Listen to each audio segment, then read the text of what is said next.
watching the station covering all of the DMV. This is DC News Now. Hi, everybody. Thanks for joining us tonight at 9 o'clock. I'm Chris Flanagan. Our top story tonight, a barrage of gunfire. You can see here caught on camera in southeast D.C. Bullets hitting several homes and actually went through at least one bedroom wall. Our Daniel Hamburg talked to neighbors in the Hill East community fed up with all this violence. The shooting happened just before 11 o'clock last night. In the video we're about to show you, 4 gunmen came down here south on 17th Street, right by Independence Avenue, hiding behind some of these cars. Some of the bullets flying back and forth went into those houses right over that way.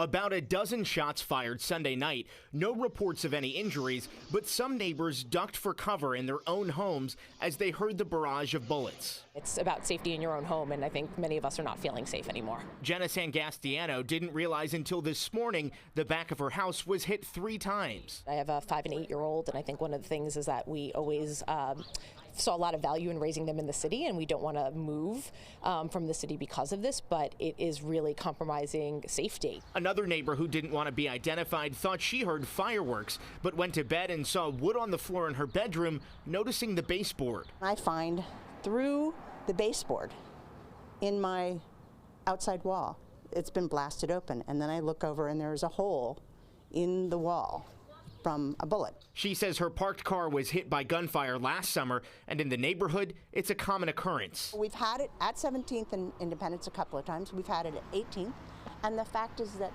you know, I lived during the crack era, but the guns are worse now. She wants action from leaders. I know that the city council is trying to do something about it, but they are hampered by Congress, and Congress needs to do something about it. And no information as of yet from D.C. police on these possible suspects or any potential getaway vehicles. If you have any information, you're asked to call D.C. police. In Southeast, Daniel Hamburg, D.C. News Now. Some frightening video there. Meanwhile, new details tonight. Tonight, a fence around the pile of rubble where a Sterling, Virginia home once stood. That home destroyed in that Friday night explosion. Now the epicenter of a community that is showing a new level of love and support to one another. Our Northern Virginia reporter Max Marcilla joining us live tonight from Sterling. And Max, you spent the evening speaking with neighbors, and they say this has been a surreal and understandably such a difficult few days.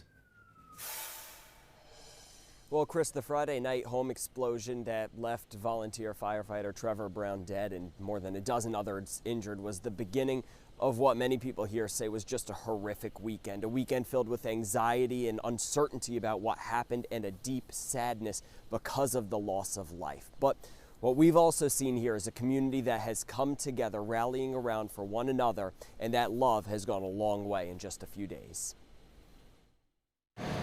The American flag is at half staff. It's a somber sign outside of the Sterling Volunteer Fire Company on Commerce Street.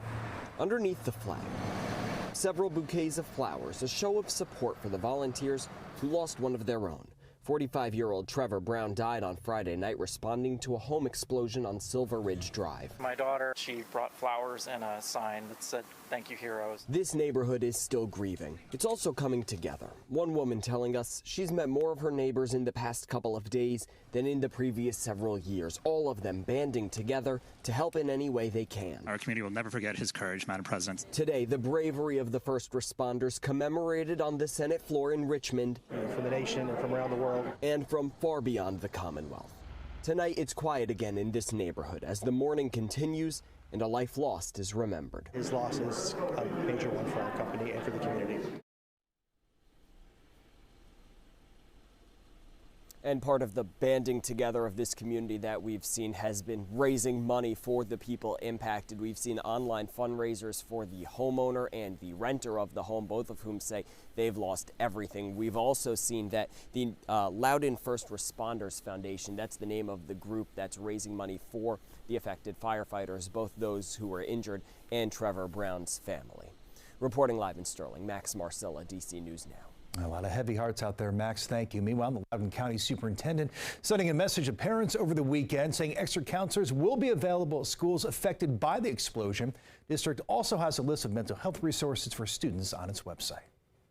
All right, switching gears a bit now, taking a live look at the Capitol on this Monday night. Chief Meteorologist Janessa Webb here with the forecast. And Janessa, really a crisp, clear night. And the good news is we have a lot of sunshine heading our way. Yeah, more sunshine in the forecast. Excited for it for your Tuesday and Wednesday.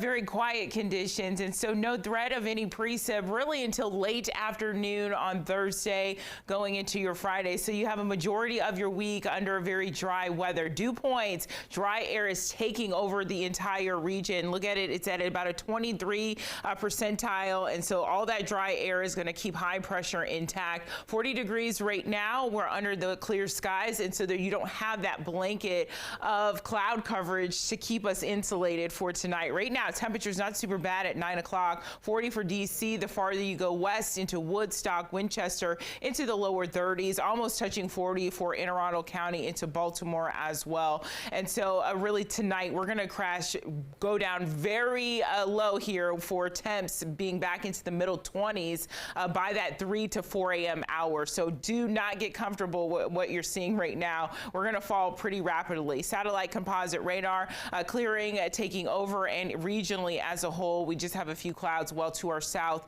but very quiet weather. Here's your hour by hour. Frosty conditions are expected around that 4 a.m. hour, where DC metro area upper 20s, and then the farther that you go out towards our western communities into the lower 20s. So very chilly. By 9 o'clock, we're at 35 degrees under clear skies. We do have that threat of some precip on Thursday. Let's talk about that coming up. Chris. All right, Janessa, thanks.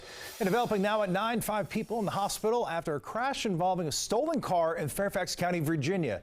The crash happened on I-66 around noontime.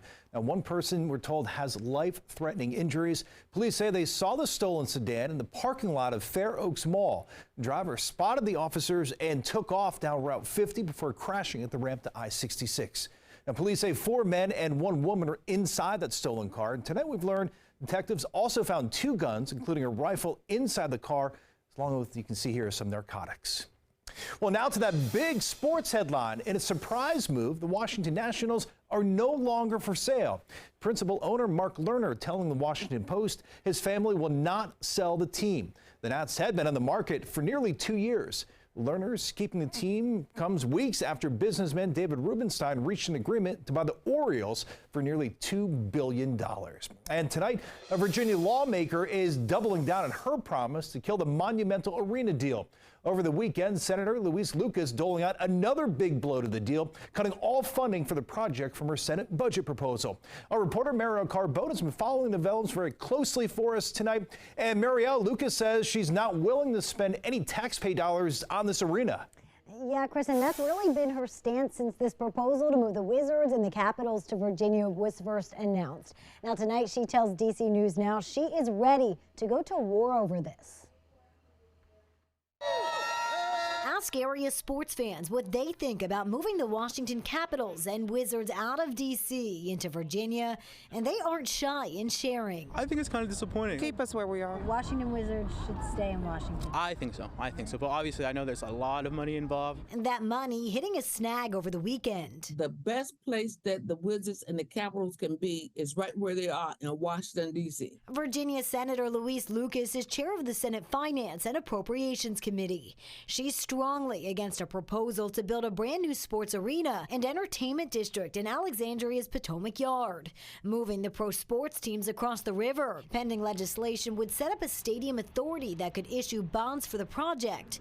But a budget proposal introduced by Lucas's committee Sunday cut off funding to make it happen. They're only looking to have land enough to build a larger facility, but at whose expense? Not on our dime. Lucas says she's been in conversation with DC's Mayor Muriel Bowser, who offered Monumental Sports $500 million to stay and renovate the existing Capital One Arena in Chinatown. She's trying to offer them everything she can to keep them in D.C., and I'm not willing to give them a damn dime to come to Virginia. If you have a team here, you should really try to support them and support the local culture. I think that's very important, especially, it's the nation's capital, you know what I mean? So, you should be proud of that. And Chris, this proposal from the Senate is still preliminary. On the other side right now, the House's proposal does include funding for the arena. What happens next? The two sides will negotiate and work to come up with a deal before the end of this legislative session, which is March 9th. Reporting live in the newsroom tonight, I'm Marielle Carbone, DC News Now. A lot happening, Marielle. Thank you. And DC News Now did reach out to Monumental for comment. In a statement, the agency said, "We continue to have detailed and productive conversations with legislators in both chambers," adding, "We are encouraged the House of Delegates has now passed legislation and budget language on a bipartisan basis to help make this monumental opportunity a reality." All right, and back now to that budget battle in the Virginia General Assembly. The Democratic House and Senate budget plans are both very different from Governor Glenn Youngkin's plan. They left out parts that promised a $1 billion tax cut for Virginians. Republicans say that will raise taxes, while Democrats say they need the money for teacher and state employee raises.